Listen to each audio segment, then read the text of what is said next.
Tapi gratis 20 jadi kan 3.000. Masih buat apa? 1.000. Belum dibaca. Empat.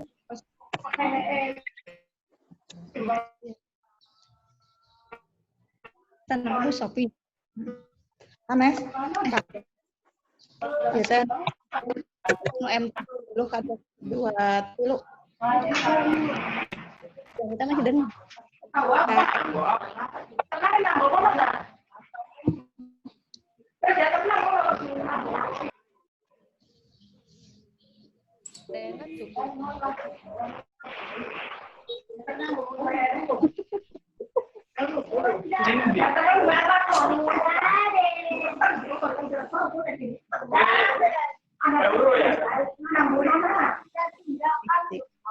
Assalamualaikum warahmatullahi wabarakatuh. Waalaikumsalam warahmatullahi wabarakatuh. Ya, ibu-ibu, bapak-bapak mohon dicek dulu apakah suara saya jelas. Jelas. Jelas ya. Oke, ditunggu ya ibu-ibu, bapak-bapak karena acaranya akan segera dimulai sekitar 5-10 menit lagi.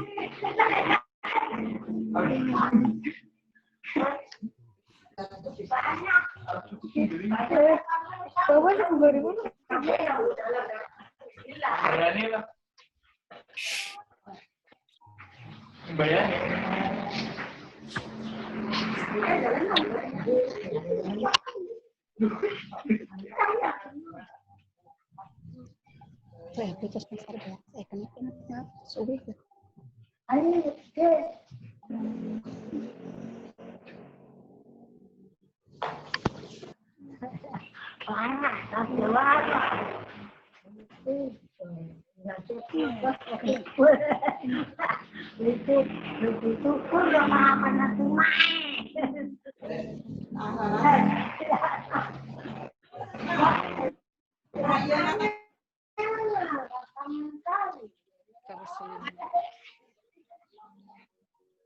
Abdi ge emut itu nu bodas buat tiasa di HP ieu absennya. Enak ya.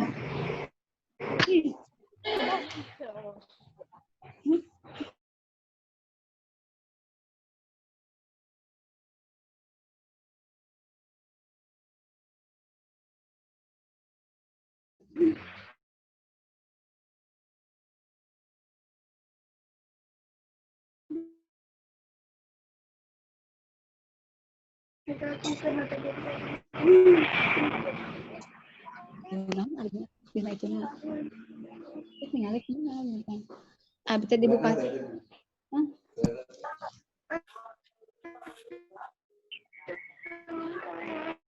Saya lah. Udah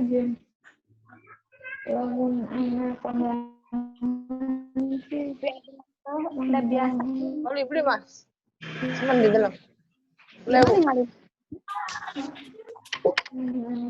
Suaranya masih gerak-gerak aja ya.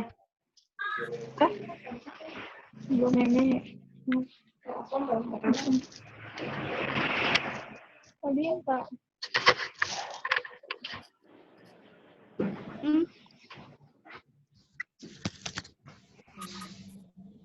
Tadi yang udah mulai Pak.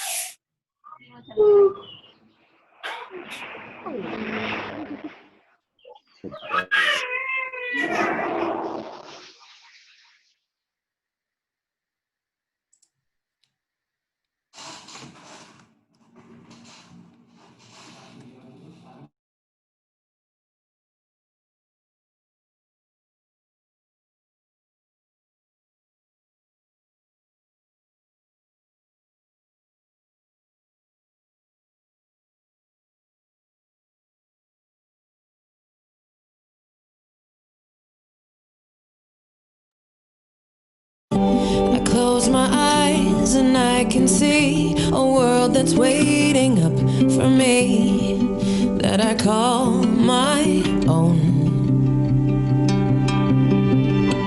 Through the dark, through the door, through where no one's been before, but it feels like home. They can say it all sounds crazy.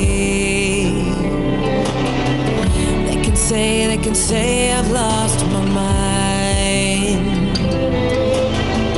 I don't care if they call me crazy.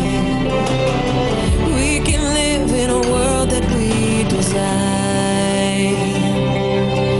'Cause every night I lie in bed, the brightest colors fill my head. A million dreams are keeping me awake. I think of what the world could be, a vision of the one I see. A million dreams is all it's gonna take. Oh, a million dreams for the world we're gonna make.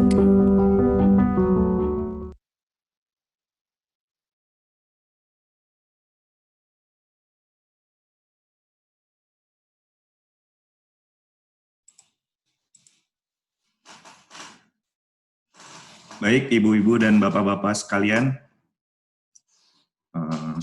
karena sudah lebih dari jam 10 ya, acaranya akan segera dimulai. Assalamualaikum warahmatullahi wabarakatuh.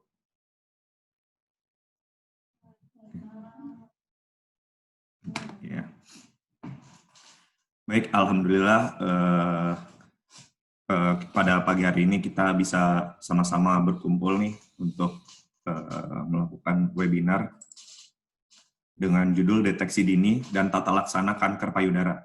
Dan pembicaranya sendiri adalah Dr. Muhammad Lutfi, SPPD, KOM, Finasim MMRS.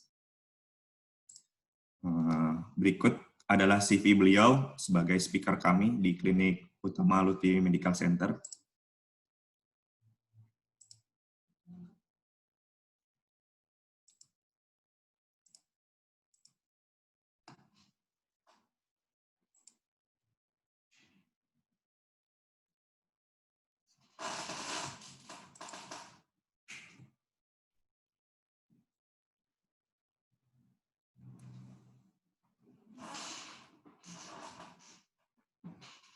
Tampil ya.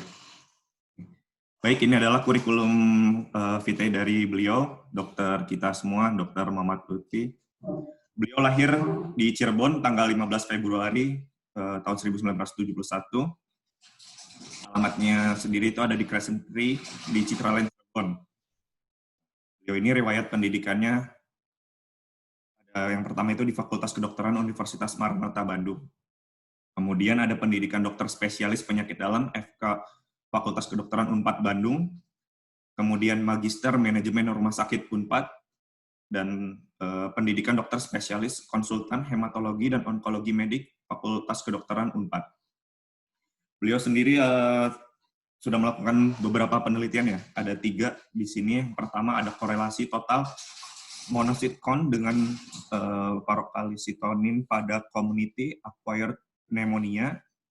Kemudian yang kedua ada body weight and hematological parameter change following adjuvant chemotherapy in advanced breast cancer, publikasinya Chemo Open Access 2018. Kemudian yang ketiga korelasi neutrophil to lymphocyte count ratio dan program cold death protein ligand negatif 1 pada triple negative breast cancer. Berikutnya ada riwayat pekerjaan beliau. Beliau pernah bekerja sebagai dokter PTT RSUD Walet Cirebon tahun 1999 sampai dengan 2002. Kemudian kepala ICU di RSUD Walet itu tahun 2004 sampai 2005. Kemudian sebagai kepala instalasi rawat inap RSUD Walet Cirebon tahun 2005 sampai 2006. Kemudian adalah Wakil Ketua Komite Medik RSUD Walet tahun 2012 sampai 2016. Berikutnya beliau sebagai Kepala Unit Kemoterapi RSUD Walet, itu tahun 2012 sampai dengan sekarang. Kemudian staf pengajar Fakultas Kedokteran Unswagati Cirebon, tahun 2011 sampai dengan sekarang. Kemudian Ketua Komite Etik Penelitian Kesehatan RSUD Walet Cirebon, tahun 2019 sampai dengan sekarang. Konsultan Klinik Hemofilia, Onkologi, dan Talasemia RS Gunung Jati, Cirebon, tahun 2019 sampai dengan sekarang. Kemudian SMF Penyakit Dalam di RS Mitra Plumbon, Rumah Sakit Mitra Plumbon, Cirebon, tahun 2019 sampai dengan sekarang. Dan terakhir, founder Klinik Utama Hematologi, Onkologi, dan Kemoterapi Lutfi Medical Center Cirebon, yaitu klinik kita ini ya, Lutfi Medical Center, yaitu tahun 2018 sampai dengan sekarang. Adapun riwayat organisasinya, beliau sebagai Ketua ID Cabang Kabupaten Cirebon, yaitu pada tahun 2013 sampai 2016 dan 2016 sampai 2019. Kemudian Ketua Bidang Advokasi ID Wilayah Jawa Barat. Bidang Kredensialing Perhimpunan Dokter Spesialis Penyakit Dalam Cabang Cirebon. Ketua Cabang Perhimpunan Dokter Spesialis Konsultan Hematologi dan Onkologi Medik Cirebon. Kemudian Sekretaris Departemen Organisasi Pengurus Pusat Perhompedin, Ketua Cabang Perhimpunan Hematologi dan Transfusi Darah Indonesia Cabang Cirebon, kemudian Wakil Ketua Palang Merah Indonesia Kabupaten Cirebon, kemudian sebagai Ketua Tim Kendali Mutu Kendali Biaya JKN Cirebon, Sekretaris Tim Kendali Mutu Kendali Biaya JKN Jawa Barat, Ketua Bidang Pengembangan Yayasan Kanker Indonesia Kabupaten Cirebon, dan terakhir adalah Member of European Society of Medical Oncologists. Baik.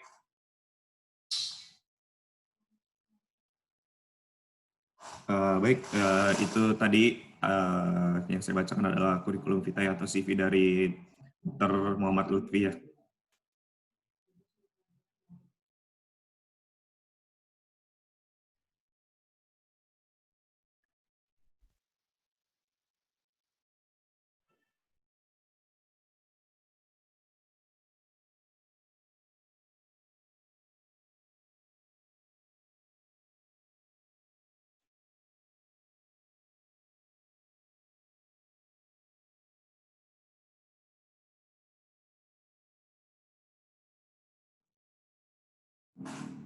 Baik, ibu-ibu dan bapak-bapak sekalian, itu tadi CV yang saya bacakan adalah CV dari Dr. Lutfi ya. Berikutnya, acara akan dimulai, itu akan ada presentasi dari Dr. Lutfi. Dok, untuk mikrofonnya bisa dicoba dulu, Dok. Ya, coba tes, apa kedengeran suaranya? Ya, ibu-ibu, bapak-bapak, gimana? Apa cukup jelas suara?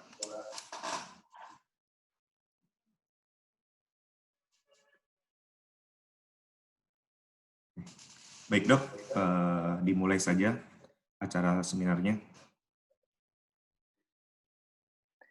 Baik, terima kasih Pak Barli sebagai moderator kita pada pagi hari ini yang sudah mengawali dan membuka acara serta memperkenalkan saya ya kepada ibu-ibu semua.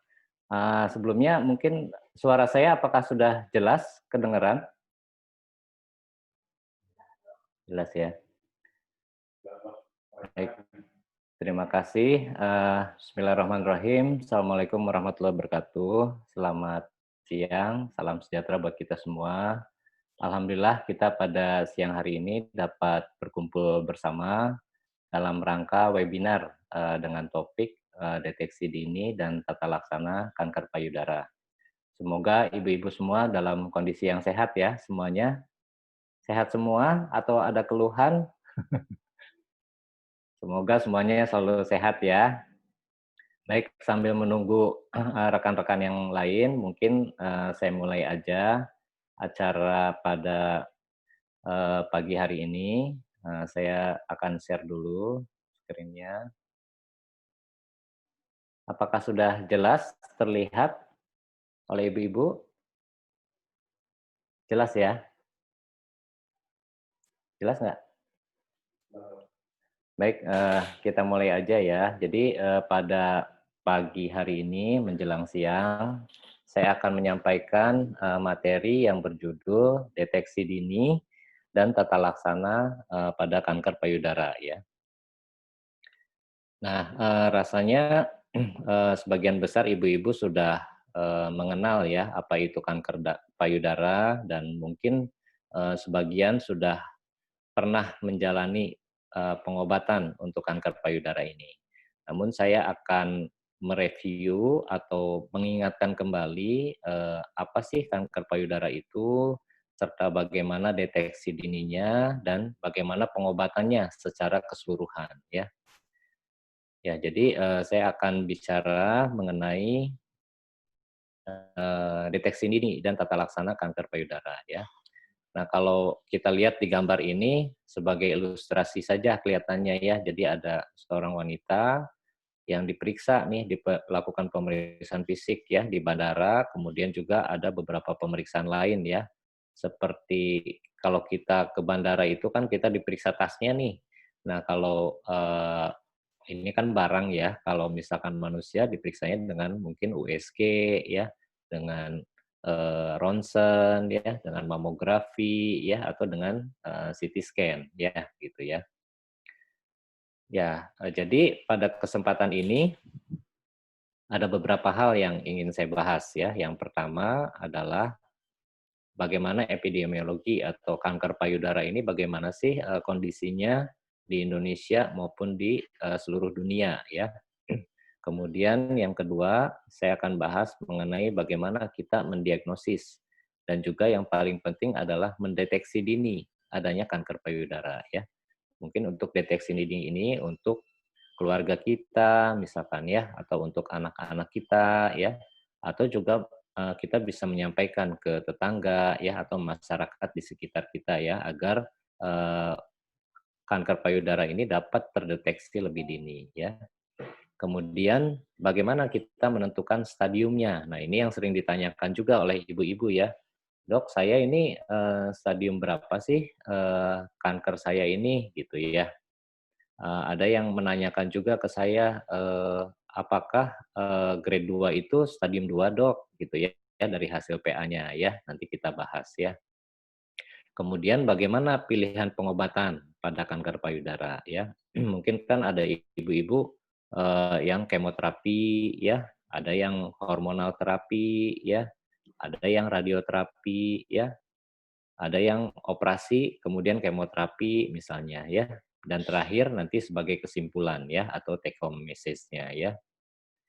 Nah, ini adalah epidemiologi atau kondisi kanker payudara di negara berkembang ya. Jadi Indonesia itu termasuk ke dalam salah satu negara berkembang ya. Jadi mungkin kita nih adanya di sini ya kondisi kanker payudara ya. Jadi kalau kita lihat kasus baru mengenai kanker payudara ini menempati urutan yang pertama untuk wanita ya. Jadi ini paling sering ditemukan kasusnya di negara berkembang termasuk di Indonesia ya. Nanti urutan kedua untuk wanita itu adalah kanker serviks atau leher rahim, ya, leher rahim. Kemudian berikutnya nanti ada kanker paru-paru, ya. Kemudian ada kanker lambung, kanker usus, kanker liver, ya. Kemudian kanker pada rahim, ya, atau corpus uteri. Ini juga esofagus itu saluran makan bagian atas, ya. Kemudian ada kanker ovarium. Nah, mungkin beberapa juga kan ada pasien saya yang dengan kanker ovarium ya. Kemudian ada juga kanker darah dan kanker-kanker pada tempat lain ya. Jadi kalau kita lihat di sini ternyata pada wanita kanker payudara ini kasusnya yang paling sering ditemukan di negara berkembang. Urutannya urutan pertama malah ya. Kalau pada laki-laki, urutan pertamanya kanker paru-paru, ya, kanker paru-paru. Kalau pada wanita, ini urutan pertamanya adalah kanker payudara. Nah, bagaimana perkiraan penyebab kematian akibat kanker ini, ya? Jadi sama untuk di negara berkembang, ternyata sebagian besar penyebab kematian adalah pada kanker payudara juga ya. Jadi ini memang harus kita betul-betul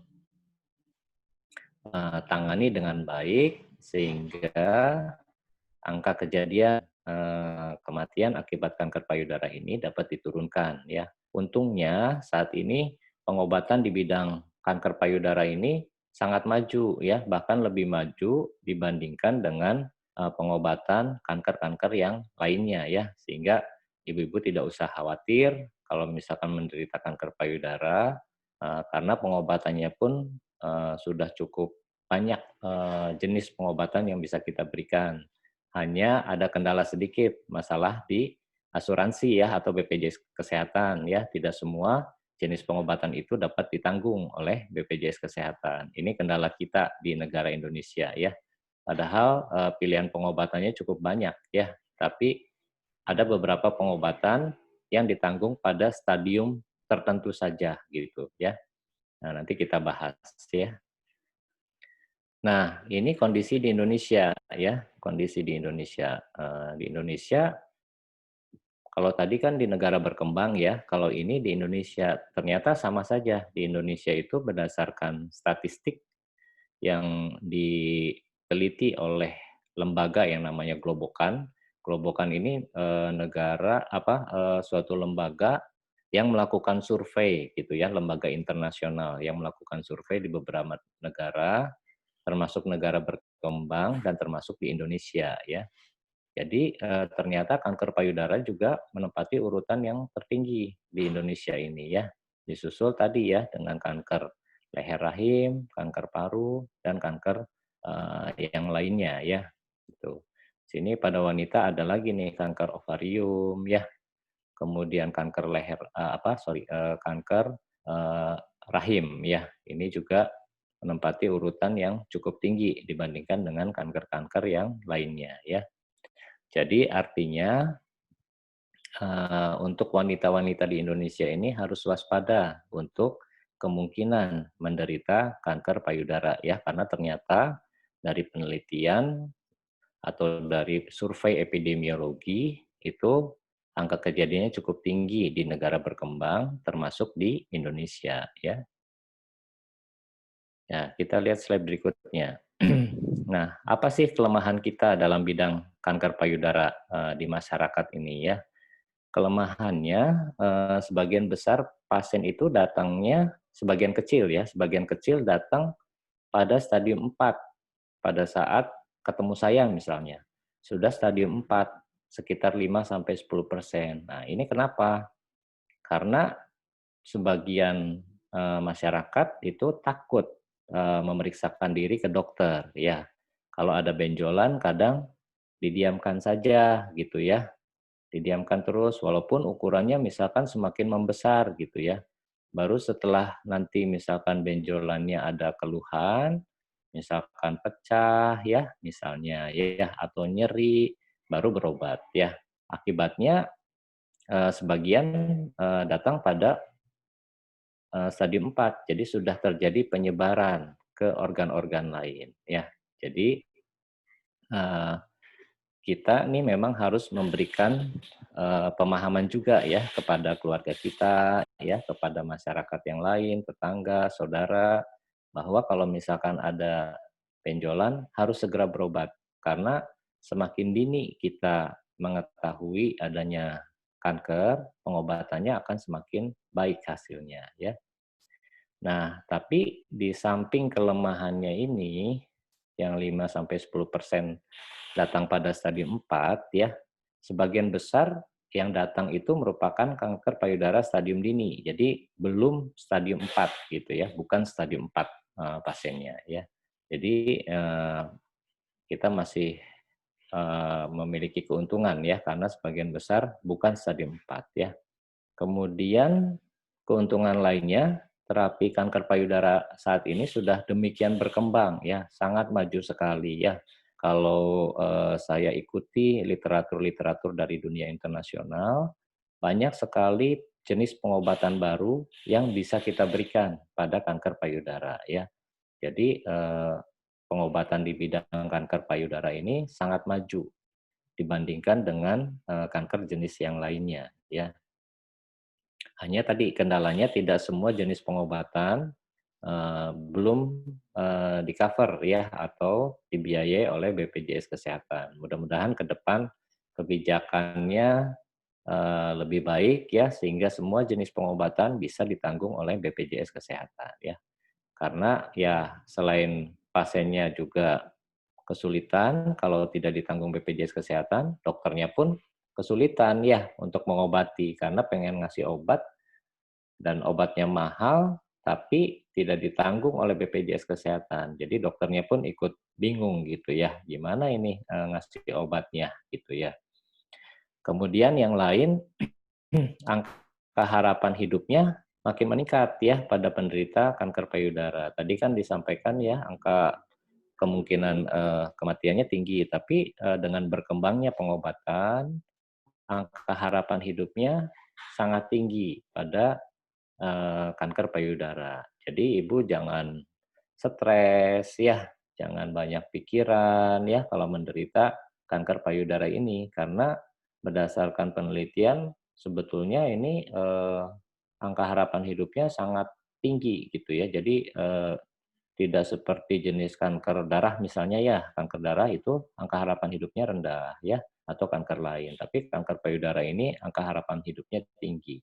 Sehingga jangan menjadi pikiran ya, oh kok saya menderita kanker gitu ya, nanti gimana ke depannya ya. Yang paling penting adalah tetap berobat gitu ya, sehingga perjalanan penyakit kankernya ini dapat terus diawasi oleh dokter. Begitu ada kelainan, kita bisa langsung mendeteksi ya, misalkan ada relapse. Relapse itu misalkan sudah selesai pengobatan, ada benjolan lagi gitu. Nah, ini kita lebih cepat mengetahui sehingga pengobatannya bisa lebih cepat ya atau lebih dini ya.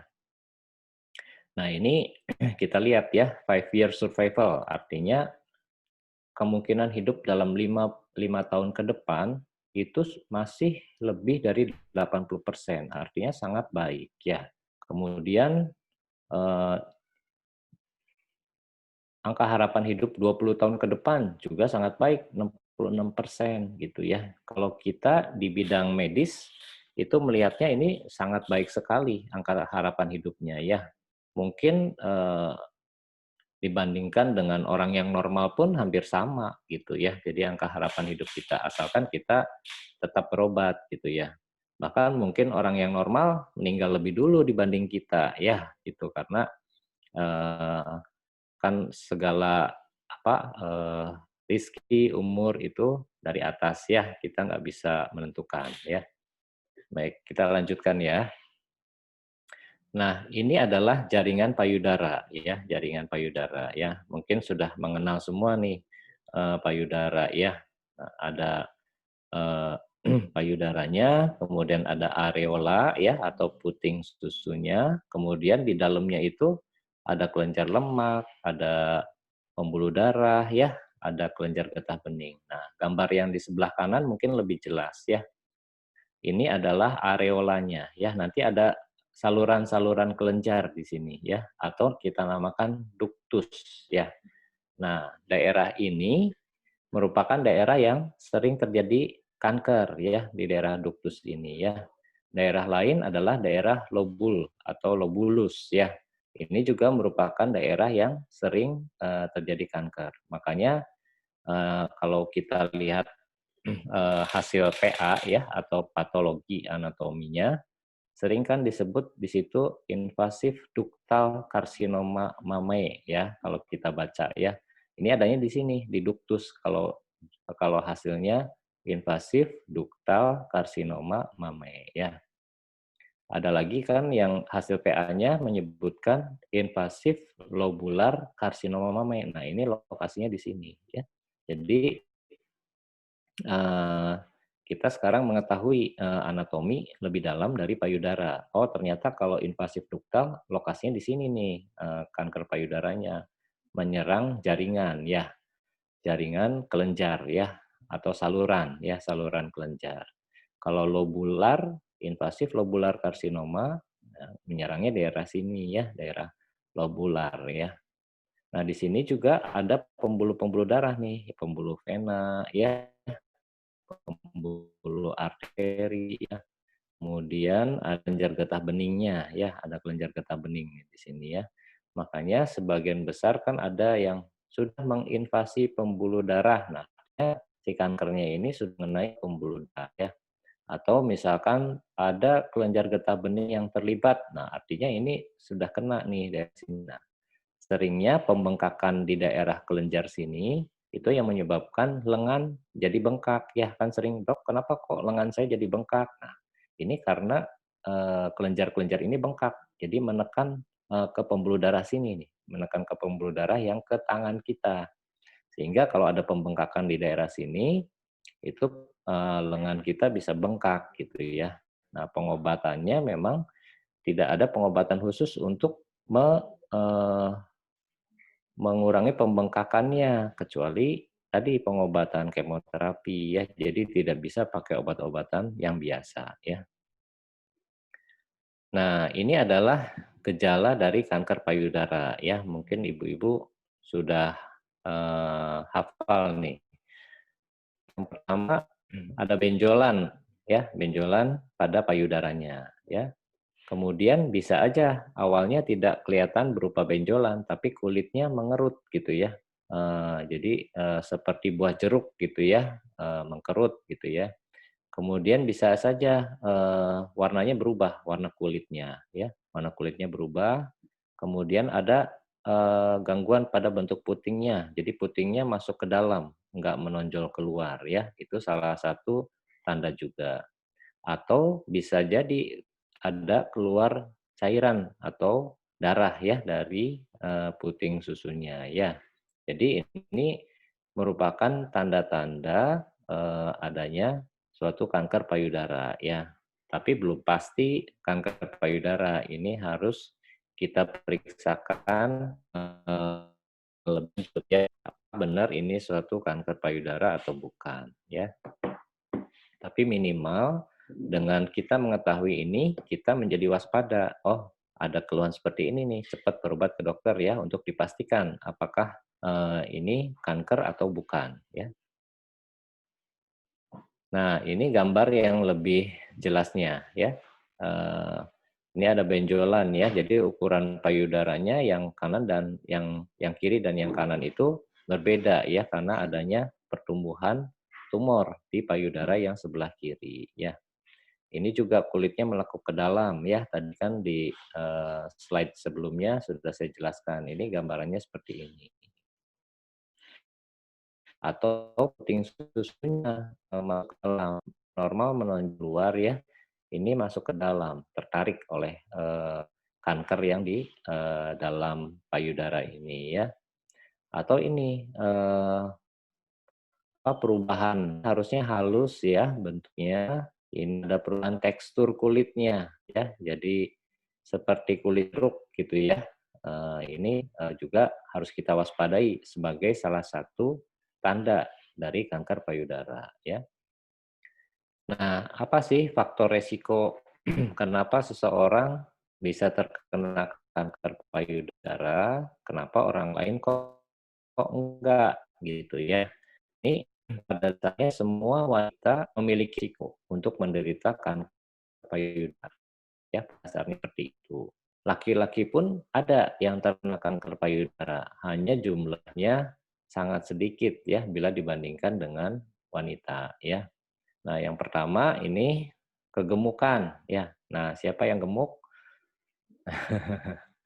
Kalau gemuk ya, misalkan ada keluarga kita, tetangga kita, nah itu dikasih tahu jangan gemuk-gemuk gitu ya, suruh olahraga supaya payudara rendah ya. Kemudian juga yang belum dikaruniai keturunan keluarga gitu ya. Nah, kalau misalkan kita sendiri menderita kanker, tentunya anak-anak kita ya, keturunan kita harus tahu dan dikasih tahu gitu, agar mereka bisa mendeteksi secara dini kemungkinan terjadinya kanker ya pada anak-anak kita ya. Jadi ada kemungkinan kalau misalkan orang tuanya menderita kanker, anaknya juga bisa ada kemungkinan untuk menderita kanker. Nah, ini terutama pada jenis kanker tertentu ya, seperti triple negatif ya. Kalau dari IHK-nya triple negatif breast cancer, itu kita harus lebih waspada ya. Itu bisa terjadi juga pada anak-anak atau keturunan kita ya. Atau pasien-pasien yang mendapatkan hormon replacement terapi ya, mungkin jarang ya kalau di Indonesia ini ya. Hormon replacement terapi itu namanya terapi hormon misalkan untuk memperlambat menopause gitu ya. Jadi kalau orang menopause itu kan banyak keluhan ya, dikasih obat hormon ya. Nah, itu bisa merupakan resiko juga untuk terjadinya kanker payudara. Atau misalnya pada yang misalnya lebih cepat, misalkan 10 tahun usianya lebih sudah mens gitu ya, atau sudah haid. Nah, itu juga resiko. Atau menopause-nya lambat ya. Jadi harusnya usia 45 sampai 50 sudah menopause, kok sampai 55 belum menopause. Nah, ini harus hati-hati juga untuk kemungkinan terjadinya kanker payudara ya. Seperti itu. Jadi ini faktor-faktor resiko. Jadi kalau resiko tuh bisa terjadi, bisa tidak gitu ya. Tapi menjadi kewaspadaan buat kita kalau ada faktor resiko seperti ini ya. Nah, bagaimana kita mendiagnosis kanker payudara ya? Kita yang paling penting adalah kalau belum menderita kanker payudara, mungkin ini bisa kita sampaikan kepada keluarga ya. Yang harus dilakukan adalah deteksi dini ya. Karena kalau kita menemukan lebih cepat, berarti stadiumnya kan akan lebih rendah ya, lebih rendah. Misalkan baru stadium 1, stadium 2 ya. Nanti kita bisa lihat IHK-nya.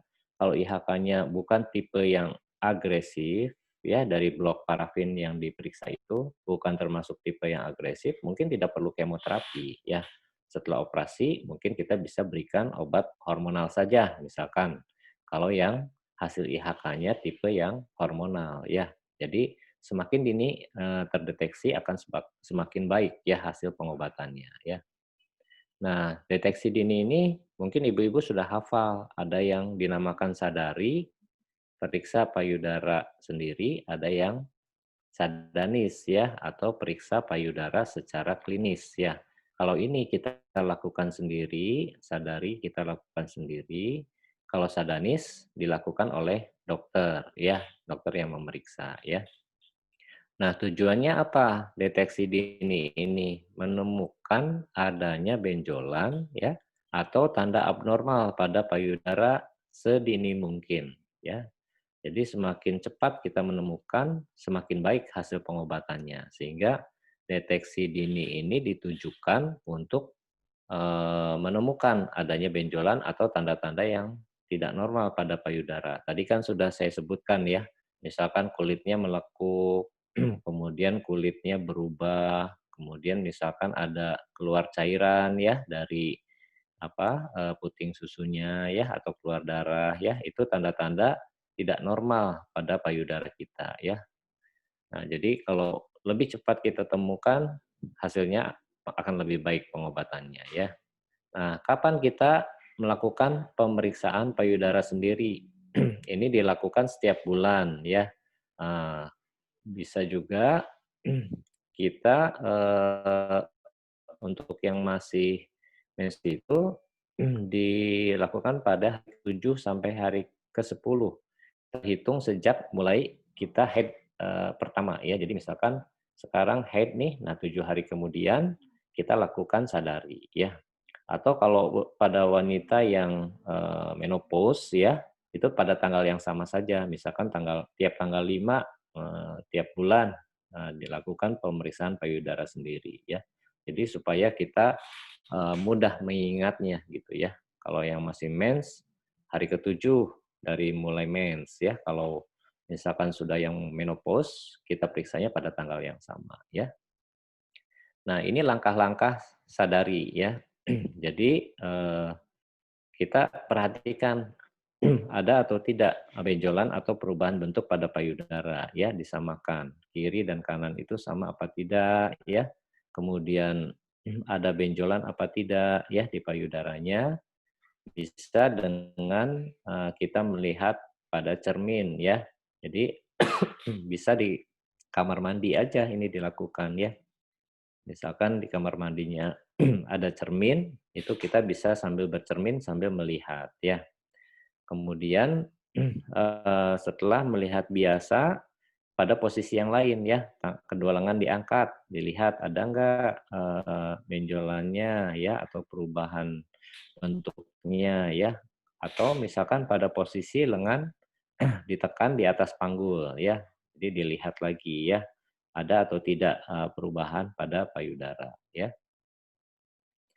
Nah, kemudian dilanjutkan dengan pemeriksaan sambil berbaring ya. Jadi kalau kita meriksa payudara kanan dengan tangan kiri, kalau meriksa payudara sebelah kiri dengan tangan kanan ya. Nah, tangan yang lainnya diletakkan di kepala supaya teregang payudaranya ya. Jadi misalkan nih periksa payudara kanan ya. Nah, tangan kanannya diletakkan di kepala, di belakang kepala. Nah, tangan kirinya yang melakukan pemeriksaan ya pada payudara kanan ya.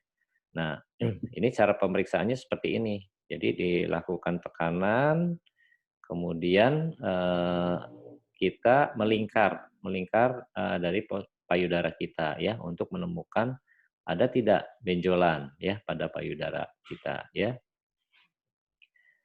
Nah, ini contohnya ya. Jadi pemeriksaan payudara kiri, tangan kirinya ke belakang kepala, kemudian meriksanya dengan tangan kanan ya, seperti itu ya. Nah, ini pemeriksaannya sama tadi caranya ya, ditekan sambil memutar ya.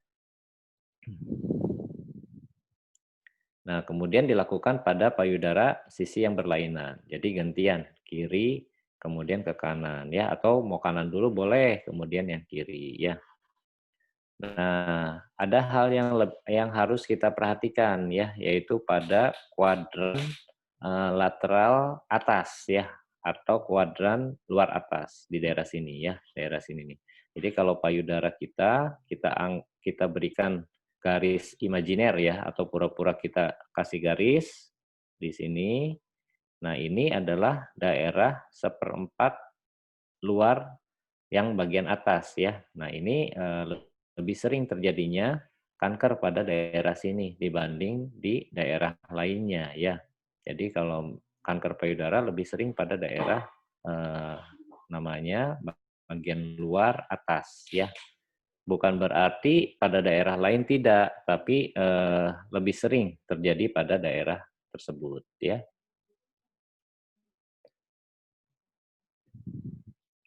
Nah, kemudian langkah-langkah sadari yang lain dilakukan penekanan pada puting susunya ya, untuk melihat ada nggak keluar cairan, ada nggak keluar darah gitu ya.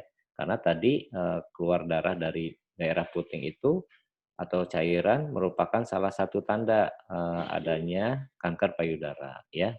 Kemudian juga periksa ada nggak benjolan di daerah ketiak ya, karena tadi kan saya sudah jelaskan dari anatomi atau bentuk payudara, di dalamnya itu ada kelenjar getah bening ya. Nah, kalau ada pembengkakan kelenjar getah bening itu umumnya teraba benjolan pada daerah ketiaknya gitu ya. Karena lokasi kelenjar getah bening banyak di daerah ketiak ya.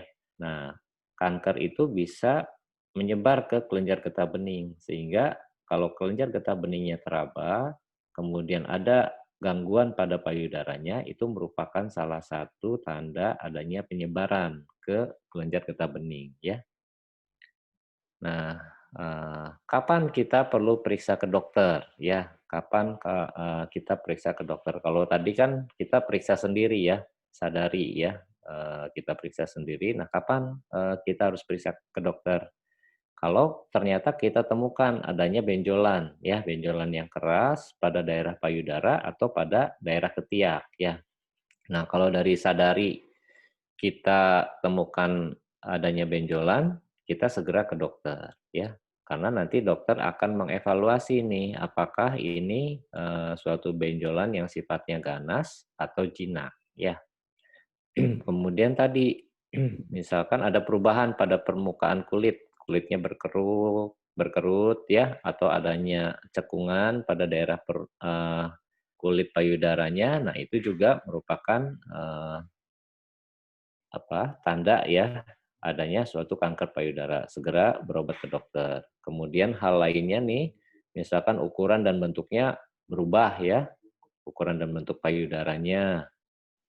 Kemudian ada keluar cairan dari puting payudara, ada keluar darah dari putingnya, kemudian ada bagian puting yang merah dan menjadi lembab, ya. Atau misalkan putingnya berubah bentuk menjadi masuk ke dalam, tadi saya sudah jelaskan ya. Kemudian ada kemerahan di sekitar putingnya, atau rasa sakit atau tidak nyaman yang terus-menerus pada payudara. Nah, ini semua merupakan gejala-gejala yang perlu kita waspadai dan kita harus segera berobat ke dokter ya untuk memastikan apakah ini merupakan gejala dari kanker payudara atau bukan ya. Gitu.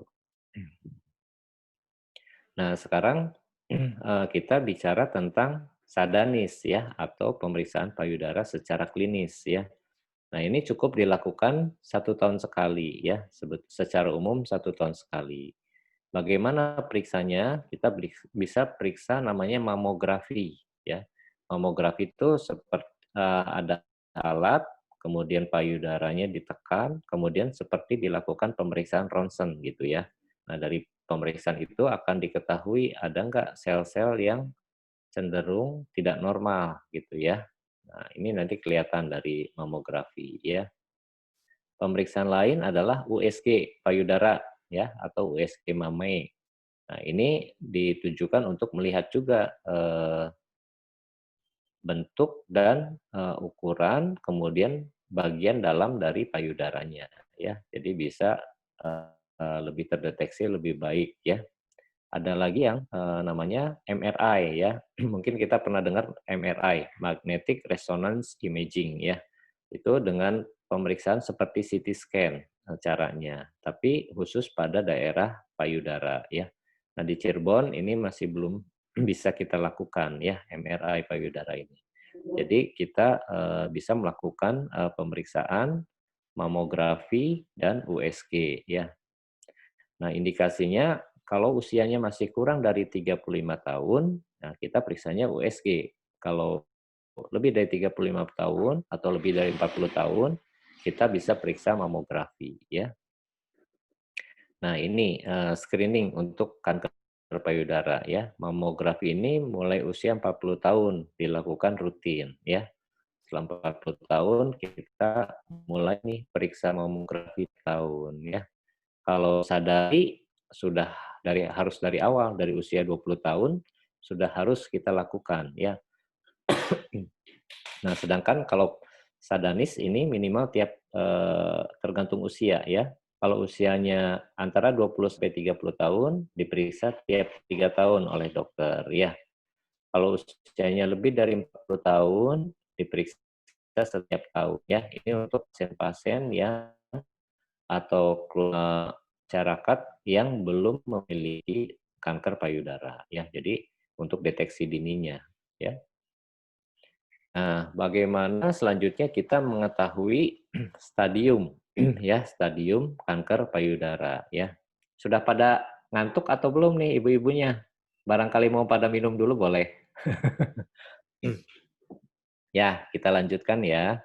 Ini stadium kanker payudara. Jadi stadium kanker itu ditentukan dengan namanya TNM staging ya. T itu ukurannya ya, ukuran tumornya, N itu kelenjar getah beningnya, M itu ada nggak penyebaran jauhnya ya. Nah, ini contohnya ada T0, T in situ, T1 sampai T4 ya. Nanti ada pembagiannya lagi. T4A, T4B, T4C misalnya ya. Kemudian N ada N0, N1, N2, N3, M ada M0 dan ada M1 ya.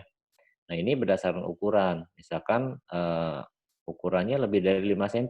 Nah, ini masuknya ke T3 gitu ya. Terus ada nggak sih kelenjar getah beningnya yang terlibat atau yang terkena yang di daerah ketiak misalnya ya. Oh ada 3 misalnya kelenjar getah beningnya, berarti N1 ya. Terus dilihat M-nya atau metastasisnya. Ada nggak penyebaran ke paru-paru, penyebaran ke selaput paru, ya, kemudian penyebaran ke tulang, ke liver, ya, beberapa bahkan penyebaran ke otak, ya. Nah, kalau ada penyebaran seperti itu, masuknya M1 atau distance metastasis, ya. Nah, dari situ kita akan menentukan stadiumnya nanti, ya. Misalkan tadi T4, berapa tadi? T3 ya. T3 tuh adanya di sini. T3, N-nya berapa? N3. N-nya N3. N3 udah masuknya ke sini. Sorry, ada 3 berarti N1 ya. N1 di sini ya. N1, M-nya berapa? Misalkan M1. Kalau M1 ngelihatnya ke sini. Berarti kalau sudah ada M1 atau penyebaran misalkan ke liver, ke paru-paru, itu sudah termasuknya metastatic breast cancer atau stadium 4 ya. Kalau M-nya M0 berarti tadi T3 ya, tapi N-nya N1 berarti sudah stadium 3B ya. Nah, seperti itu cara kita melakukan atau menentukan stadium dari kanker payudara ya. Nah, sekarang bagaimana sih pengobatan kanker payudara ya? Saya agak cepat sedikit supaya nanti waktu diskusinya lebih banyak ya. Nah, pilihan pengobatan utama tentunya adalah operasi ya. Yang paling penting operasi dulu nih. Nah, tapi sebelum operasi kan kita lakukan biopsi dulu ya. Biopsi untuk mengetahui ini ganas apa tidak sih gitu ya. Nah, kalau dari biopsinya ganas, nah bisa dilanjutkan dengan tindakan pengangkatan tumornya ya. Atau tindakan operasi pengangkatan tumor atau kita kenal dengan nama mastektomi ya. Nah, tapi untuk mastektomi itu kita melihat juga ukuran dari tumornya. Apakah dokter bedahnya bisa langsung operasi enggak? Misalkan ukuran tumornya sangat besar ya.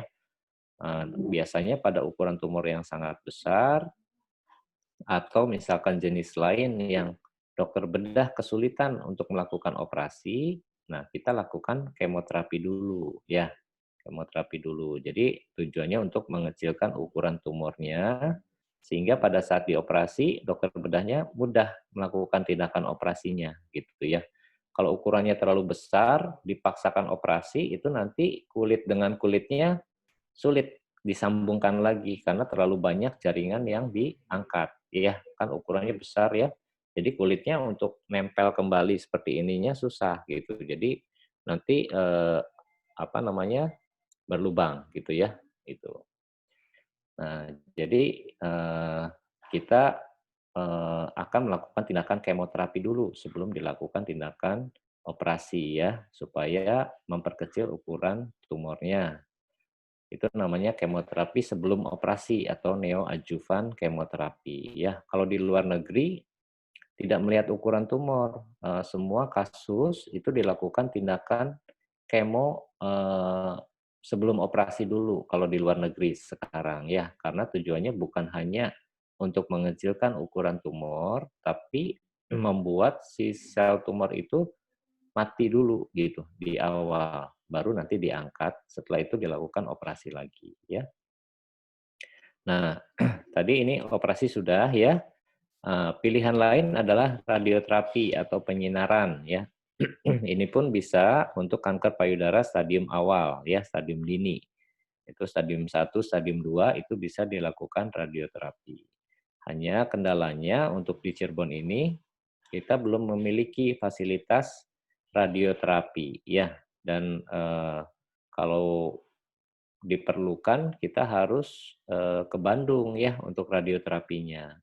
Nah, sayangnya untuk radioterapi ini masih sedikit rumah sakit yang memiliki fasilitas radioterapi sehingga antriannya cukup panjang ya, rata-rata sekitar 3 bulan kalau kita mau radioterapi itu antrinya 1 bulan gitulah baru kita bisa mendapatkan pelayanan ya.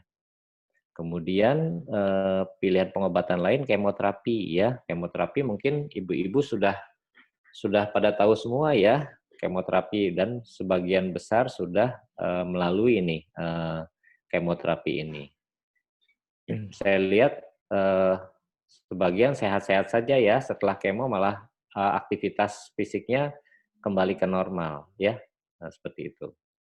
Kemudian ada lagi yang namanya hormonal terapi ya. Jadi yang untuk ibu-ibu kan sudah kemo, kemudian kita lihat hasil pemeriksaan imunohistokimianya, ternyata nanti ditemukan estrogen reseptor atau progesteron reseptornya positif, itu nanti dilanjutkan dengan pengobatan hormon ya. Contohnya dengan tamofen atau arimidex ya, itu tuh namanya hormonal terapi ya. Ini hormonal terapi. Kalau di Indonesia itu pengobatannya selama 5 tahun ya, kita berikan selama 5 tahun ya. 5 tahun aja udah pada mengeluh nih ibu-ibu nih. Ya, dok saya kapan selesainya berobatnya, kok minum obat terus gitu ya. Kok minum obatnya lama sekali dok, 5 tahun. Kan biasanya seperti itu ya keluhannya. Kalau di luar negeri malah sekarang ini sampai 10 tahun minum obatnya ya. Jadi orang luar negeri lebih sabar kelihatannya ya dibanding kita ya, karena diminta 10 tahun menerima ya gitu ya. Ya kalau di kita 5 tahun sudah pada protes.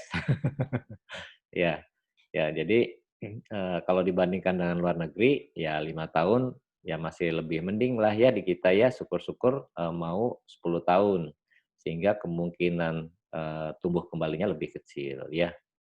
Ada lagi yang namanya targeted terapi ya, contohnya seperti Herceptin ya, atau kita namakan trastuzumab ya, itu pada pasien-pasien yang hasil imunohistokimianya itu HER2-nya positif ya. Kan ibu mendapatkan hasil pemeriksaan imunohistokimia ya, yang kami sampaikan ya ke ibu-ibu saya. Nanti kalau ada yang aktif itu merupakan salah satu indikasi ya untuk diberikan terapi target atau targeted terapi ya, yang namanya Herceptin, Atezolizumab, atau nama gennya itu Trastuzumab ya.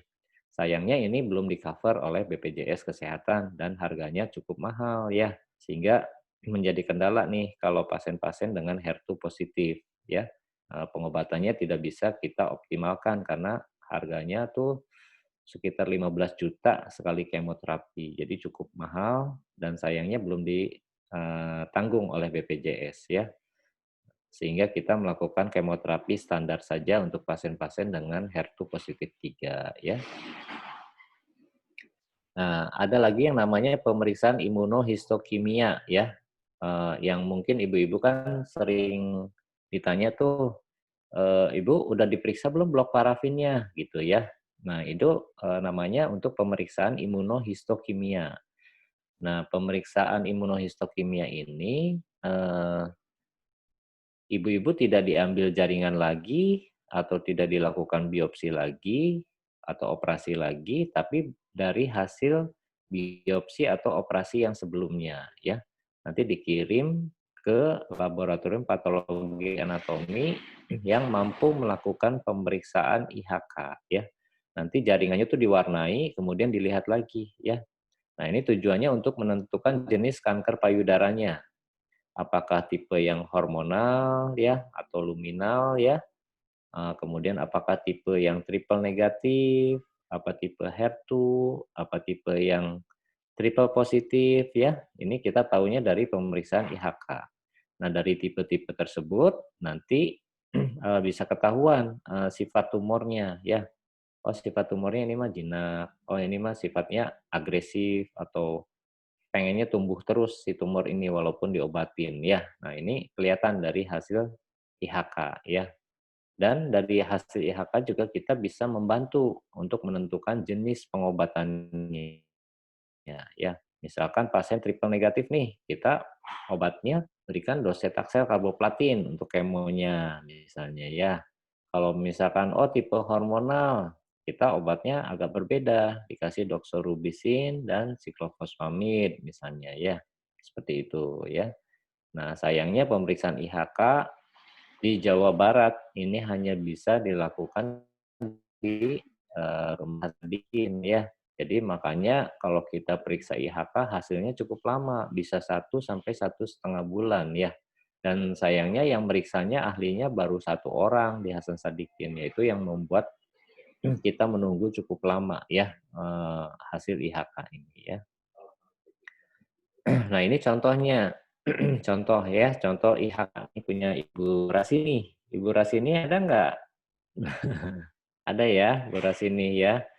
Nanti hasilnya ada nih, estrogen reseptor, kemudian progesteron reseptor, HER2, kemudian Ki67 ya. Nah, ini kalau negatif semua ini kita namakan tipe yang triple negatif ya. Nah, hasil lain misalkan kalau ER-nya positif, PR-nya positif, nah itu yang tipe hormonal ya. Ada lagi yang ini negatif, HER2 positif. Nah, ini yang namanya tipe HER2 ya. Nah, tipe yang HER2 tadi yang saya sampaikan perlu obat tambahan terapi target ya namanya ya. Baik. Nah, untuk kemoterapi sendiri ada 2 cara pemberian kemoterapi ya. Jadi ada yang namanya kemoterapi neoadjuvan ya. Neoadjuvan itu diberikan sebelum operasi nih. Sebelum operasi kita lakukan kemo dulu ya. Nah, ini tujuannya adalah untuk menurunkan ukuran tumor dan mencapai namanya pathological complete response ya. Jadi hasil supaya tumornya mati dulu nih sebelum dioperasi ya gitu ya. Nah, ini namanya neoadjuvan kemoterapi. Nah, setelah neoadjuvan baru dilakukan tindakan operasi ya. Setelah operasi baru kita lakukan kemoterapi yang namanya adjuvan kemoterapi. Jadi untuk sisa-sisa sel tumor yang belum terangkat dari tindakan operasi, kita lakukan kemoterapi untuk mematikan sisa sel tumornya ya. Jadi kemoterapi ini ada yang neoadjuvan, kemudian operasi, kemudian dilakukan adjuvan atau kemo setelah operasi. Ada juga pasien-pasien yang memungkinkan untuk operasi dulu. Ya nggak apa-apa, operasi dulu, kemudian baru kita lakukan tindakan kemoterapi. Ya, jadi seperti itu cara pemberian kemoterapi. Ya. Nah, sedikit lagi ini contoh-contoh jenis obat kemoterapinya. Ya, ada yang namanya doxorubicin, siklofosfamid. Ya, nah ini biasanya kita berikan pada pasien secara umum, baik yang sebelum operasi maupun yang sesudah operasi. Nah, ini yang bikin mual, ya, yang bikin mual tuh ini doxorubicin dan siklofosfamid. Jadi kalau ada mual-mual gitu wajar, karena memang obatnya memang bikin mual gitu ya. Tapi kita berusaha mengurangi efek mual itu dengan pemberian obat setelah operasi ya, sehingga reaksi mualnya berkurang ya. Ada lagi yang namanya docetaxel ya, docetaxel. Nah, ini efeknya nggak mual ini ya, nggak mual, hanya biasanya daya tahan tubuhnya menurun ya, sel darah putihnya turun ya. Nah, makanya untuk pasien-pasien yang mendapatkan docetaxel itu gizinya harus cukup. Protein ya, protein terutama ya, susu, telur ya, makanan-makanan yang bergizi ya. Nah, beberapa pasien lain memang tidak walaupun sudah makanan yang bergizi, tetap aja sel darah putihnya turun. Nah, idealnya kita berikan obat suntikan untuk mencegah penurunan dari sel darah putih ya. Nah, harusnya mah 3 hari ya. Misalkan setelah operasi suntik lagi, besoknya disuntik lagi, setelah kemoterapi, besoknya disuntik, besoknya lagi disuntik, besoknya disuntik. Nah, ini sangat jarang terjadi penurunan sel darah putih ya kalau kita berikan terapi tambahan setelah kemoterapi ya. Ada juga namanya karboplatin, gemcitabine ya. Gemcitabine ini termasuk yang paling ringan ya. Jadi efek sampingnya tidak terlalu banyak kalau kita pakai gemcitabine ya. Beda dengan doxorubicin, siklofosfamid, docetaxel ya. Hanya sayangnya memang obat ini hanya di-cover BPJS pada yang stadium 4 gitu ya. Jadi kalau yang stadium 3 kita nggak bisa ngasih ini dulu nih, karena tidak di-cover oleh BPJS-nya ya. Kecuali untuk pasien-pasien yang stadium 4, kita bisa kasih ini, di-cover oleh BPJS ya. Nah, ada lagi terapi yang sifatnya diminum obatnya, namanya capecitabine ya. Nah, ini termasuk obat golongan kemoterapi ya. Beda dengan obat yang diminum hormon ya, kayak tamoxifen ya, arimidex, itu beda, itu namanya obat hormonal. Kalau ini capecitabine ini termasuk obat kemoterapi ya. Nah, mungkin sudah banyak yang kita bahas ya. Nah, ini kesimpulannya nih. Jadi, kanker payudara adalah keganasan pada jaringan payudara. Ya, tadi kan saya sudah jelaskan ada yang ductus, ada yang lobulus ya. Itu keganasannya atau kankernya pada daerah situ ya. Ini gejalanya, saya rasa sudah pada tahu semua. Ada benjolan, warna kulitnya berubah, ukuran dan bentuk payudaranya berubah ya, atau keluar cairan atau darah dari puting payudaranya, atau putingnya masuk ke dalam, atau rasa sakit atau tidak nyaman ya pada payudara ya. Untuk kasus-kasus yang sudah penyebaran, gejalanya akan lebih banyak ya, misalkan sesak nafas kalau dia ada penyebaran ke paru-paru ya, atau ke selaput paru ya, atau misalkan matanya jadi kuning kalau misalkan ada penyebaran ke liver ya, atau nyeri tulang kalau dia ada penyebaran ke tulang ya. Jadi banyak gejala-gejala lain yang bisa kita temukan kalau stadiumnya sudah lebih lanjut ya. Ini faktor resikonya tadi sudah saya jelaskan, kegemukan dan lain-lain ya. Nah, diagnosis dininya tadi dengan sadari dan sadanis ya, tadi sudah jelas. Kemudian semakin dini kanker payudara ditemukan, hasil pengobatannya akan lebih baik ya dibandingkan kita bertemu dengan kasus-kasus yang stadiumnya sudah lanjut ya. Kemudian pilihan pengobatannya tadi sudah operasi, kemoterapi, obat hormon, terapi target atau radioterapi ya. Dan perkembangan strategi terapi kanker payudara saat ini sudah semakin maju ya dan berkembang. Sehingga angka kematian penderitanya semakin ke sini semakin turun ya.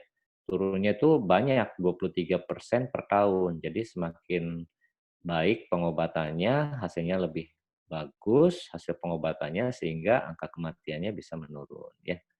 Ya, jadi gambar ini artinya apa?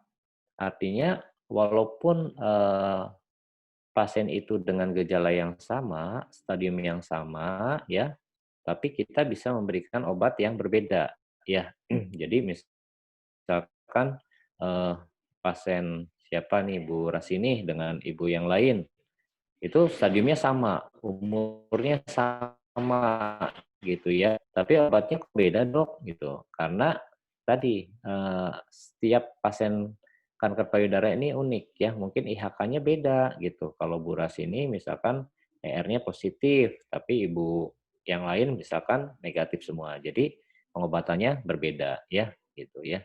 Dan kita dengan pengobatan kanker ini kan obatnya keras ya, pasti ada efek samping ya. Nah, itu memang harus disadari oleh pasien maupun oleh keluarga sehingga ada dukungan dari keluarga kepada pasien ya. Oh, ini memang efek samping kemo ya, dan kita pun akan mempertimbangkan yang keuntungannya lebih banyak dibandingkan efek sampingnya ya, gitu ya. Kita misalkan ada gangguan liver, otomatis obat yang kita pilihkan juga berbeda dengan pasien yang tidak ada gangguan hati misalnya ya.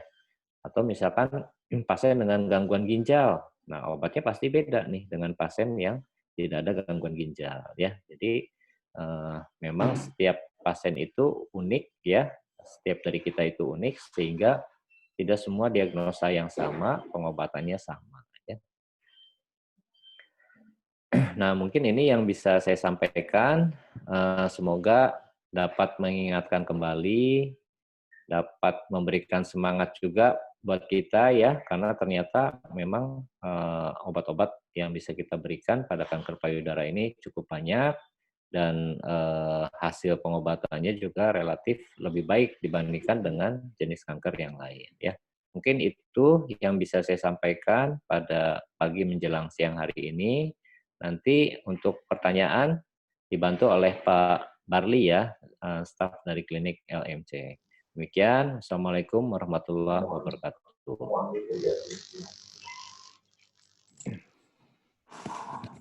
Baik, terima kasih banyak Dr. Lutfi atas materinya. Ini sangat bagus sekali dok materinya dok. Jadi bahan informasi semua untuk kita semua nih. Jadi kita tahu gimana caranya deteksi breast cancer ini sejak dini. Nah, ibu-ibu, bapak-bapak, lanjut ke sesi berikutnya yaitu sesi diskusi ya dok.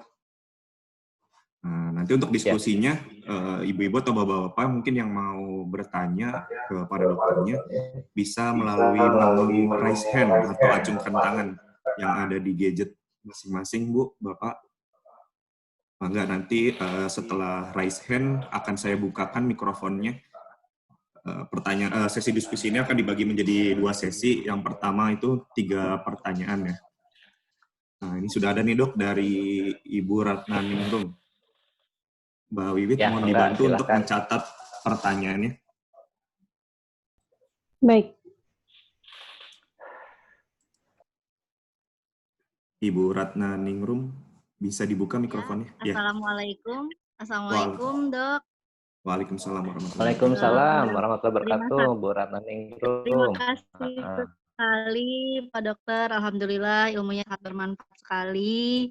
Walaupun saya sendiri bukan pasien dari kanker payudara, tapi Iya. insya Allah dengan ilmu yang sekarang didapat bisa disampaikan kepada keluarga ataupun sahabat yang lain. Gitu ya. Yang saya ingin tanyakan ini dok, mengenai kanker payudara sendiri, apakah ada pantangan makanan tertentu yang nggak boleh dikonsumsi oleh penderita gitu ya? Itu yang pertama. Kemudian yang kedua, apakah ada terapi khusus gitu yang bisa kita lakukan sendiri di rumah? Itu saja mungkin dok. Ya. Pertanyaannya, terima kasih sebelumnya. Wassalamualaikum Ya. warahmatullahi wabarakatuh. Waalaikumsalam warahmatullahi wabarakatuh. Terima kasih Bu. Kami tampung dulu pertanyaannya. Dok, berikutnya ada dari Ibu sama-sama. Sri Mulyati nih dok. Ibu Ya. Sri Mulyati bisa dibantu untuk menyalakan mikrofonnya? Ya. Assalamualaikum. Waalaikumsalam warahmatullahi wabarakatuh. Halo. Ya. Siang. Kedengeran Pak. Selamat siang ya. Selamat siang ya Pak. Ini saya suami dari Ibu Sri yang sekarang lagi di kemo. Kebetulan hari ini tuh menurut jadwal kemo itu jadwal yang ke-6. Setelah itu mungkin dilanjut ke operasi pengangkatan payudara. Nah, saya tanyakan, mungkin dengan situasi seperti ini, saya mau minta masukan dari dokter karena di rumah sakit juga, saya juga mungkin dari Kuningan ya di Kuningan kan sekarang katanya dalam berita itu ada 19 dokter yang positif corona dan kami juga agak-agak ketakutan untuk melakukan tindak lanjut dari setelah kemo yang ke-6 ini. Kami ingin meminta masukan dari dokter harus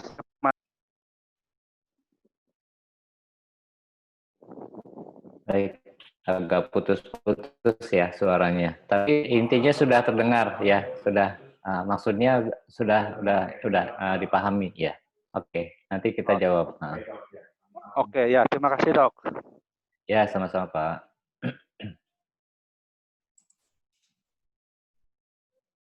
Baik, baru ada 2 ya dok. Mungkin ibu-ibu atau bapak-bapak yang lainnya, barangkali ada yang mau ditanyakan atau didiskusikan dengan dokternya, bisa melalui menu raise hand atau acungkan tangan yang ada di perangkat masing-masing. Ada Ibu Sri itu. Ibu Sri Haryani.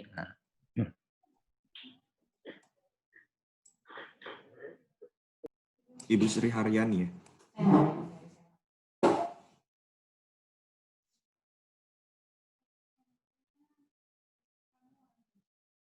Oh.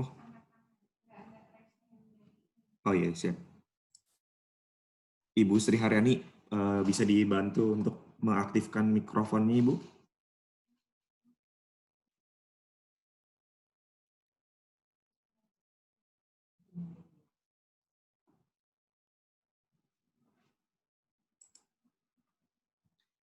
Ya, Ibu Sri Haryani, mohon untuk diaktifkan dulu menu mikrofonnya. Assalamualaikum warahmatullahi Waalaikumsalam. wabarakatuh. Ya, waalaikumsalam warahmatullahi wabarakatuh. Selamat siang, Dok. Selamat siang ya. Semoga dokter dalam keadaan sehat selalu, Dok. Untuk melayani Amin, pasiennya, Dok. alhamdulillah. Iya, terima kasih Bu Dok, ini Sri. ya saya Bu dari Sri Serang, ini Banten. di Serang ya, di Serang. Iya, Dok. Ini, Dok, saya mau nanya, Dok. Tadi kan dokter menjelaskan tentang hasil ER, PR, dan HER2-NEW itu.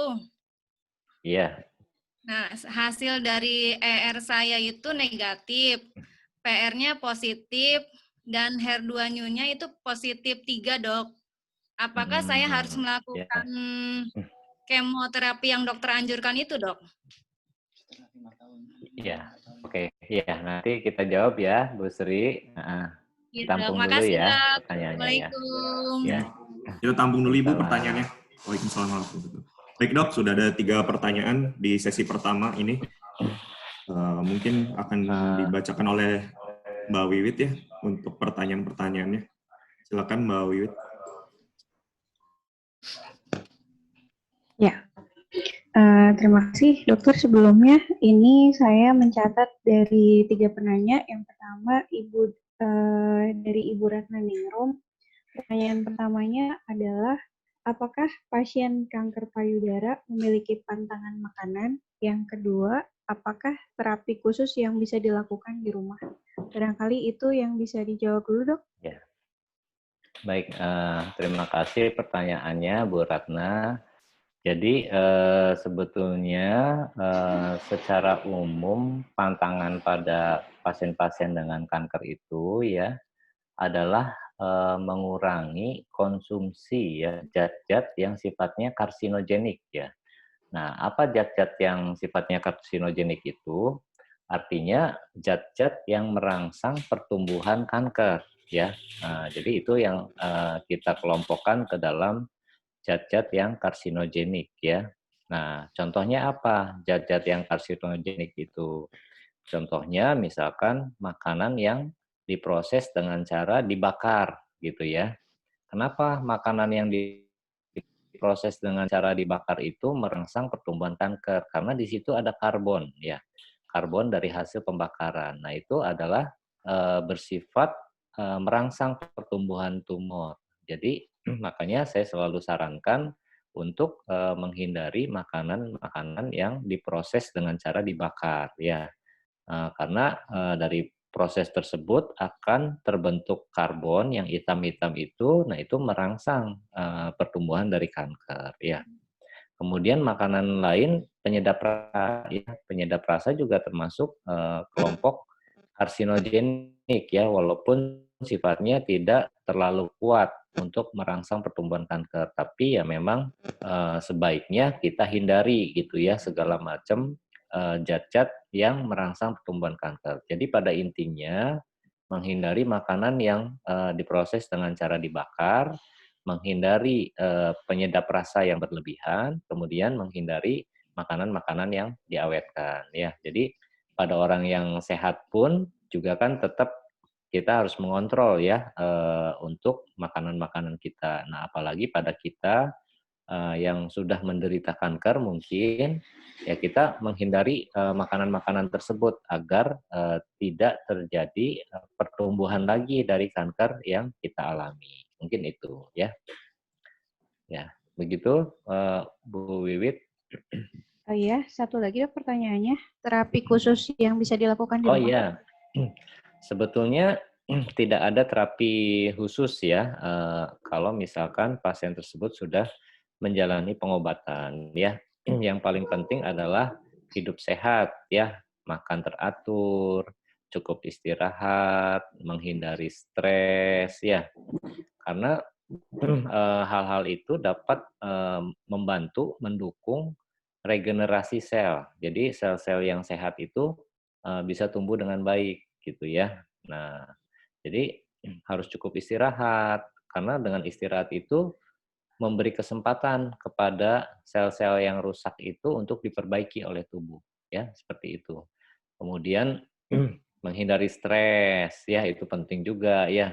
Zaman corona nih stres semua ya. Iya, Dok.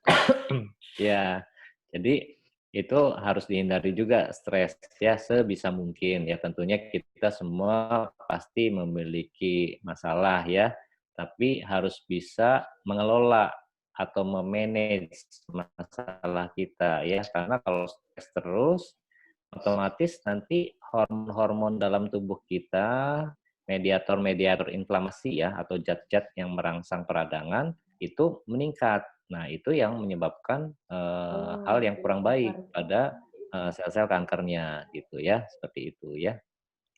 Nah, mungkin itu ya, yang penting mah itu pola hidup sehat, kemudian obat-obatan yang saya berikan itu tetap dikonsumsi. Jangan lupa, kadang-kadang lupa ketiduran dok, katanya gitu ya.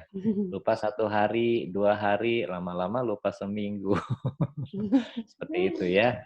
Dan berobat teratur ya. Jadi berobat teratur itu sangat penting untuk pasien-pasien yang mendapat obat rutin, tentunya obatnya akan terus dikonsumsi secara rutin. Nah, untuk pasien-pasien yang tidak mendapatkan pengobatan khusus, misalkan tidak mendapat obat hormonal juga akan terpantau keluhannya ada apa tidak. Kemudian dokter juga melihat indikasi-indikasi apakah ada pertumbuhan tumor baru apa tidak gitu. Itu yang perlu dipantau tiap bulan ya. Seperti itu ya. Mungkin itu Bu Wiwit ya jawaban yang Baik, Dok. pertama. Berarti untuk yang pertanyaan kedua tadi, terapi khususnya intinya adalah hidup sehat ya, Dok ya. Hidup Iya, sehat dan betul. kepatuhan dalam pengobatannya. Terapi Ya. pengobatannya harus patuh, Ya. disiplin ya, Dok ya. Ya, Ya, betul. itu untuk pertanyaan dari Ibu Ratna Ningrum, barusan 2 pertanyaan dijawab oleh dokter. Nah, kemudian ada pertanyaan lagi dari Ibu Sri Mulyati yang sekarang sedang melakukan terapi kemo di klinik ya. Ini tadi minta masukan ya dok, minta masukan karena setelah kemo ke-6 ini akan ada rencana pengangkatan payudara. Itu mohon masukannya seperti apa? Ya, jadi seperti yang saya tadi sudah jelaskan ya, jadi mungkin sangat jelas bahwa kemoterapi yang dilakukan oleh Ibu Sri Mulyati itu termasuk kemo neoadjuvan ya, Pak ya, Bapak yang mewakili mungkin ibunya ada di situ. Jadi tujuannya sebetulnya yang terpenting adalah mencapai pathological complete response untuk kemoterapi yang dilakukan sebelum operasi. Tapi sebagian besar kita menganggapnya mengecilkan ukuran tumor ya, menganggapnya. Tapi sebetulnya tujuannya itu lebih dari itu, mematikan sel-sel tumor, tidak hanya mengecilkan ukuran tumor. Nah, setelah dilakukan kemoterapi memang perlu dilakukan tindakan operasi pengangkatan ya. Nah, ini kendalanya pada Ibu Sri Mulyati tadi diwakili oleh Bapak ya, suaminya. Itu untuk operasinya. Memang saya mendengar juga di Kuningan ini memang sedang meningkat kasus COVID-nya ya, dan beberapa tenaga kesehatan memang ada yang terpapar gitu ya. Nah, untuk hal tersebut kita bisa melakukan tindakan operasi mungkin di Cirebon saja Pak operasinya, tidak apa-apa gitu ya. Jadi nanti setelah kemoterapi selesai, kontrol ke saya, kemudian nanti saya kasih pengantar untuk dilakukan operasi di Cirebon ya. Kalau misalkan memang ada kekhawatiran ya untuk dilakukan operasi di Kuningan ya. Jadi nanti bisa bertemu saya setelah selesai kemoterapinya, kira-kira 1 minggu lah ya setelah kemoterapi selesai bertemu. Nanti saya berikan pengantar untuk ke dokter bedah yang ada di Cirebon. Mungkin itu Bu Wiwit ya. Ya, baik. Nanti mungkin setelah ini juga disampaikan langsung karena kebetulan pasien ada di sini ya. Iya. Terus yang ketiga ini pertanyaan dari Ibu Sri Haryani yang dari Serang itu tentang apakah harus kemoterapi jika hasil ER, PR dan HER2-nya itu untuk ER-nya negatif, untuk PR-nya positif dan HER2-nya positif 3. Betul ya Bu Sri Haryani? Iya, betul, Mbak. Iya. Ya, terima kasih. Pertanyaannya nih Bu Sri Haryani. Ibu Sri Haryani termasuk pasien yang rajin ya memantau perkembangan dari Serang Banten ya, Serang Banten, rutin ke Cirebon ya untuk kontrol ya. Luar biasa sekali. Dan Bu Sri Haryani ini tenaga kesehatan ya, Bu Sri ya. Iya, Dok. Oke, jadi untuk kasus hasil pemeriksaan imunohistokimia ER negatif, PR positif itu kan termasuk bisa diberikan obat oral ya. Satu itu poinnya ya. Nah, poin yang lainnya dengan HER2 positif 3 ya, memang dengan HER2 positif 3 itu idealnya memang perlu penambahan obat anti HER2 namanya, atau yang kita namakan trastuzumab ya, trastuzumab atau kita seringnya nama dagangnya ya Herceptin atau Herzemab gitu ya. Itu. Nah, itu diberikan minimal 8 kali setiap bulan ya.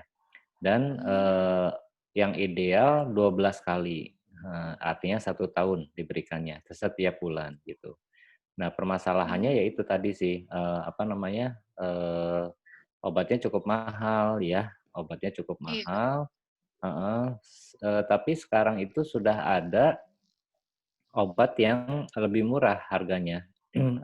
Kalau dulu itu yang originator ya, kalau originator tuh jadi suatu farmasi dia melakukan penelitian dari awal gitu kan ya, sehingga dia yang memiliki hak paten gitu. Nah itu harganya tinggi sekali, 25 juta per kemo ya. Tapi seiring dengan hak patennya habis, sekarang jadi farmasi lain boleh memproduksi obat tersebut ya. Jadi tidak dipegang hak patennya oleh satu orang lagi. Nah, itu harganya sudah mulai menurun. Seingat saya antara 10 jutaan kalau nggak salah sekali kemo itu. 10 juta selama minimal 8 kali. Minimal 8 kali. Dulu memang pernah saya ada sejawat saya dokter anestesi, istrinya itu istrinya kebetulan kanker payudara HER2 positif 3 dan dia memang sampai 1 tahun waktu itu ya diberikan. Ya hasilnya sih lumayan baik ya. Hasilnya lumayan baik. Cuman waktu itu harganya masih sekitar 25 juta sekali kemo, lumayan mahal sekali ya. Buat saya juga mahal. Iya, mungkin gitu Ibu Sri Haryani. Nanti kita boleh diskusi lagi ya untuk pengobatannya, baiknya Dok. seperti apa gitu. Iya, baik Dok. Terima kasih Dok. Iya. Yang penting Mas sekarang obat hormonnya tetap diminum dulu aja. Ya. Iya Dok. Iya selalu Ya. Dok diminum Dok. Iya. Ya, oke. Terima kasih banyak Dok. Iya, sama-sama Bu Sri. Untuk mengobati saya Dok. Iya, sama-sama Ibu Sri. Ya, terima kasih untuk ketiga penanya, Ibu Ratna Ningrum, Ibu Sri Mulyati, dan Ibu Sri Haryani. Barangkali ada ibu-ibu dan bapak yang mau bertanya lagi, kita buka sesi pertanyaan selanjutnya. 3 pertanyaan lagi.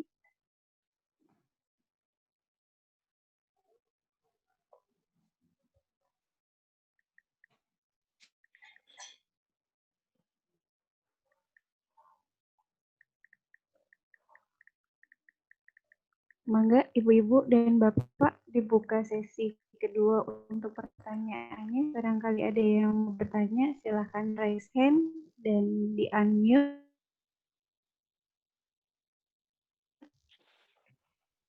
Sudah pada mengerti semua nih, Bu Wiwit.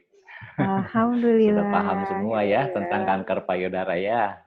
Berarti Gimana nanti acara kita- seperti ini bermanfaat nggak ibu-ibu? Di unmute aja semua kayaknya ya Pak Barli. Baik dok, siap.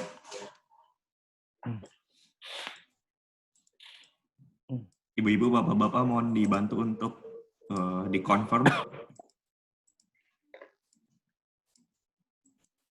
mikrofonnya. Ibu-ibu, bapak-bapak bisa dibantu untuk confirm untuk ask to unmute-nya. Sudah. Ya. Iya. Gimana kira-kira bermanfaat nggak acara seperti ini? Sangat bermanfaat. Bermanfaat, dokter. Dok. Apalagi Iya. saya yang awal, Iya. Dok. Nanti kita coba ya kalau memang bermanfaat, nanti kita adakan serial ya. Jadi topik-topik yang lain nanti bisa kita sharing juga gitu ya, supaya menambah pengetahuan kita juga ya. Baik kanker payudara misalnya nanti, misalkan tentang jenis tumor yang lain misalnya ya, nanti kita akan agendakan ya. Pengennya sih bertemu langsung nih, kita ada acara ini, pengennya ada acara apa namanya, gerak jalan santai ya, Bu Risa ya. Mana Bu Risa? Iya. Ada Bu Bu Risa. Diacarakan silaturahmi. Iya, tadinya pengen acara gerak jalan santai, kemudian ada pertemuan langsung ya. Hanya sayangnya ya ini ya, ada COVID ini ya, jadi menghalangi pertemuan secara langsung ya. Iya, Dok. Ada pertanyaan yang lain yang ingin disampaikan? Itu apa materi Dok? Materinya bisa di-share di YouTube apa enggak ya? Nanti biar bisa di-share Oh boleh, teman gitu. boleh. Nanti di-share di YouTube ya. Pak Barli, mungkin bisa ya Pak Barli ya di-share Bisa di dok, YouTube ya. bisa dok. Baik dok. Udah mati-mati sih, malah nongol. Baik, Terima nanti kasih, Dok. di-share Sambung ya. matinya gimana? Kok udah mati-mati? Ada suaranya. Baik, mungkin kalau tidak ada pertanyaan lagi, sudah sampai jam 12 ini, kasihan barangkali kuotanya habis Ibu.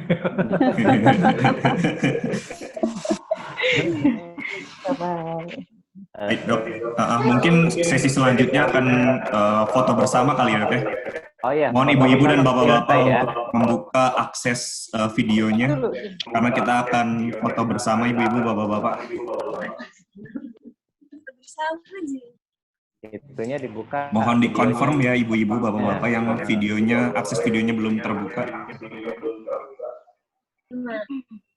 Sorry.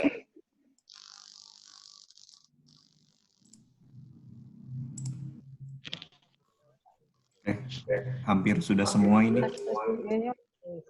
Masih ada beberapa ya.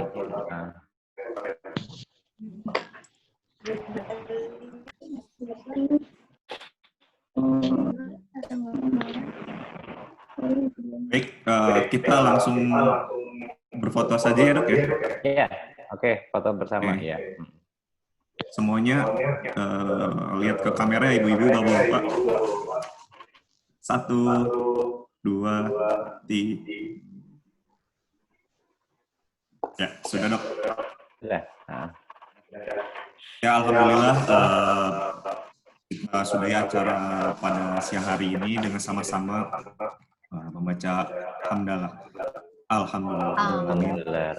Ya, terima kasih banyak dokter atas penyampaian materinya, ibu-ibu dan bapak-bapak sekalian. Sampai ketemu lagi di acara webinar selanjutnya. Mohon maaf kalau ada salah-salah kata.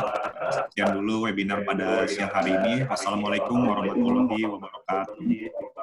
Waalaikumsalam warahmatullahi. Ya.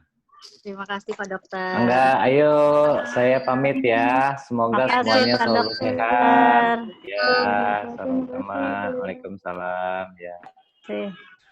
Saya izin ya. Duluan. Ya, Dok. Ya.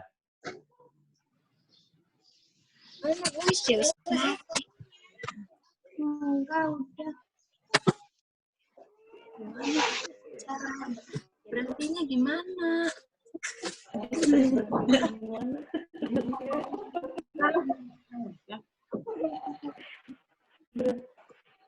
Apa dia kata dokter?